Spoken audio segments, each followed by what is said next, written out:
હિન્દુ ધર્મમાં શ્રદ્ધાનું ખૂબ જ સન્માન છે, પરંતુ શ્રદ્ધાના નામે અંધશ્રદ્ધાના એવા કિસ્સાઓ સામે આવી રહ્યા છે જેવા વ્યક્તિ બરબાદ થઈ જાય છે। યાત્રાધામ ડાકોરમાં રણછોડરાયજી મંદિરના પૂજારીનો એક વિડીયો સામે આવ્યો।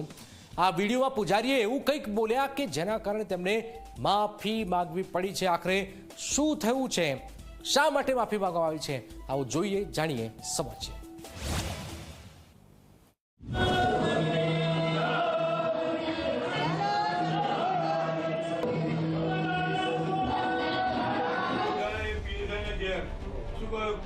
ત્રીજે દિવસે રૂરલમાંથી ઉઠાઈને એસઓજીમાં મૂકી દીધો। 50 લાખ રૂપિયા કમાણી જગ્યા મેં મૂકેલો। આ ધૂણી રહેલા વ્યક્તિને જુઓ। ગુજરાતમાં આમ તો ભુવાઓની કોઈ કમી નથી, વધુ એક ભુવાજી ધૂણી રહ્યા છે। ધૂણે તેમાં કોઈ વાંધો નથી, પણ ધૂણતા ધૂણતા તેઓ જે બોલી રહ્યા છે તે હાહાકાર મચાવે તેવું છે। તેમનો દાવો છે કે મેં એક પીએસઆઈ એટલે કે પોલીસ સબ ઇન્સ્પેક્ટરની બદલી કરાવીને તેને સારી જગ્યાએ મુકાવ્યો, એવી જગ્યા અપાવી કે આજે તે લાખોમાં રમી રહ્યો છે। ભુવાજી ધૂણતા ધૂણતા શું બોલી રહ્યા છે તે સાંભળો। મુડા રમણજી બગદાણા એ પીએસઆઈને ઘેર શું કહ્યું, અને ત્રીજે દિવસે તેને રૂરલમાંથી ઉઠાઈને એસઓજીમાં મૂકી દીધો। આજની તારીખમાં એસઓજીમાં છે, એટલે મેં તો એને છેક ડીજીની સ્કોડમાં મૂકેલો, પણ એ બધી તાકાત નથી। ઇન્કમ મહિને 50 લાખ રૂપિયા કમાણી જગ્યા મેં મૂકેલો। તો સાંભળ્યું ને તમે, પીએસઆઈને મજબૂત જગ્યાએ મુકાવ્યાનો જેમણે દાવો કર્યો છે તેમનું નામ છે વિષ્ણુ પ્રસાદ સેવક।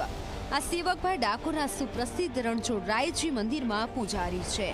તેમને વર્ષમાં એક વખત ભૈરવ દાદાનો પવન આવે છે।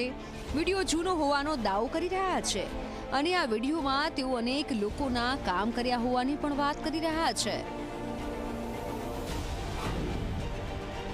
ડાકોર મંદિરના પૂજારી મંદિરની અંદર હંમેશાથી પોલીસ અને વહીવટીતંત્રના ઉચ્ચ અધિકારીઓને પૂજા કરાવે છે। તેમનો આ વિડીયો વાયરલ થતા અનેક શંકા કુશંકાઓ ઉઠી છે। જોકે વિડીયો વાયરલ થયા બાદ તેમને ભાન થઈ ગયું તો હવે માફી પણ માંગવા લાગ્યા। મુડા રમણજી બગદાણા એ પીએસઆઈને ઘેર શું કહ્યું, અને ત્રીજે દિવસે તેને રૂરલમાંથી ઉઠાઈને એસઓજીમાં મૂકી દીધો। આજની તારીખમાં એસઓજીમાં છે, એટલે મેં તો એને છેક ડીજીની સ્કોડમાં મૂકેલો, પણ એ બધી તાકાત નથી। ઇન્કમ મહિને 50 લાખ રૂપિયા કમાણી જગ્યા મેં મૂકેલો। આ વિડીયો વાયરલ થયેલો છે, સોશિયલ મીડિયા દ્વારા થયેલો છે, એ મને બદનામ કરવા માટે કરેલો છે। આ મારી જવાની વખતે હું 35 થી 38 વર્ષનો હતો એ વખતનો આ વિડીયો છે। આ જે બદલ્યોનું છે એ મારી કોઈ તાકાત નથી। હું 10 ધોરણ પાસ ગરીબ બ્રાહ્મણ છું, બરાબર છે। મારું જીવન ઠાકોરજીની સેવા પૂજા કરીને જીવન ગુજારણ કરું છું, એટલે કોઈ અધિકારીની, પોલીસ ખાતાની કે કલેક્ટરની કે જજોની બદલીઓ કરવી એ મારા હાથમાં કોઈ છે નહીં। પૂજારી વિષ્ણુ પ્રસાદનો દાવો છે કે જ્યારે તેઓ જવાન હતા તે સમયનો આ વિડીયો કોઈએ વાયરલ કર્યો છે। તેમનો એ પણ દાવો છે કે મને બદનામ કરવા માટે કોઈએ જાણી જોઈને આવું કર્યું છે। ઝી 24 કલાક સાથે વિષ્ણુ પ્રસાદે મોકળા મને ખુલીને વાત કરી। મને વર્ષમાં ભૈરવજીનો એક દિવસ જન્મદિવસ આવે, આખા વર્ષમાં ભૈરવ જયંતિ એમનો જન્મદિવસ ઉજવું છું, એ દિવસે મને 10-15 મિનિટ માટે પવન આવે છે, ને એ વખતે જે કંઈ હું બોલ્યો હોય અને એના માટે પોલીસ તંત્રથી મળીને જે કોઈને મન દુઃખ થયું હોય એ બદલ હું માફી માંગવા તૈયાર છું, બરાબર છે। શ્રદ્ધાના સ્થાને જ્યાં હજારો લોકો નતમસ્તક થવા આવે છે, ડાકોર પણ એ જગ્યા છે કે જ્યાં લાખો ભક્તો કાળિયા ઠાકોરના દર્શને આવે છે। આ જ પવિત્ર જગ્યાના પૂજારીનો આ વિડીયો વાયરલ થતા લોકો અનેક સવાલ કરી રહ્યા છે। આ પૂજારીને તાત્કાલિક ત્યાંથી હટાવી લેવા જોઈએ, અને સમાજમાં ભ્રમ ફેલાવે છે અને લોકોની આસ્થા સાથે પણ ચેડા કરે છે।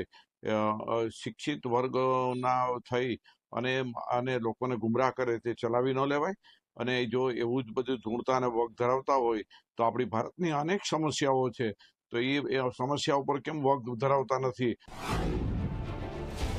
હાલ તો વિડીયો જૂનો હોવાનો દાવો કરીને વિવાદ પર અલ્પ વિરામ મુકાયું છે, પરંતુ સત્ય શું છે તે તો તપાસનો વિષય છે।